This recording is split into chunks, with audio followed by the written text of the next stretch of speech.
Yeah, so I think California is just the next step in a overall global movement towards non-financial disclosure. And so when we think about how we're going to respond to the California laws, it really is just a iteration upon work we were already doing in preparation for European CSRD disclosure as a multinational. And the California regulations represent a sliver of what is CSRD regulation. When you think about CSRD or European non-financial disclosure regulation, that's sort of the grand, the whole enchilada, so to speak, right? And California represents a slice of that work. And so when we think about preparation, we think about preparation in a global context across all of the various regulations, even thinking about where SEC might land.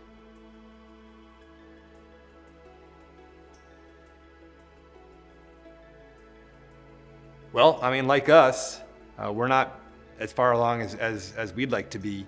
Want to go out and calculate your scope 1, 2, and 3 footprint and figure out a plan and put that in front of your executives and raise the transparency and awareness around that. Think about what that means from an assurance standpoint. So begin to talk to your assurance provider, whomever that might be. Align on what that assurance plan might be.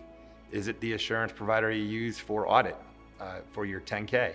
Or might that be a separate, different assurance provider? Now, some of that will be informed by CARB's regulations that they've yet to promulgate, but that's an initial conversation. I think certainly when it comes to physical and transition risk, align with TCFD. If you haven't done your physical and transition risk assessment, today would be a good day to get started in having that conversation.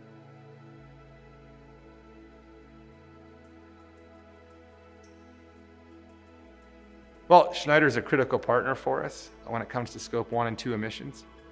And so we've had conversations both around the completeness and accuracy of our information, how we go about collecting that information in an efficient way. Because one of the things we do know about non-financial disclosure, whether it's California, Europe, or SEC, is that we're no longer preparing this data on our time frame. We're now preparing it on a regulator's time frame, which is often shorter. And so beginning to have that conversation, thought process around how we collect data efficiently. And then I think the other step is that assurance step. It's beginning to have the conversations between the assurance provider and Schneider Electric and making sure that you've got alignment and understanding of what's going to be expected, not the year you have to turn that data in, but today, so you can be prepared to address those challenges.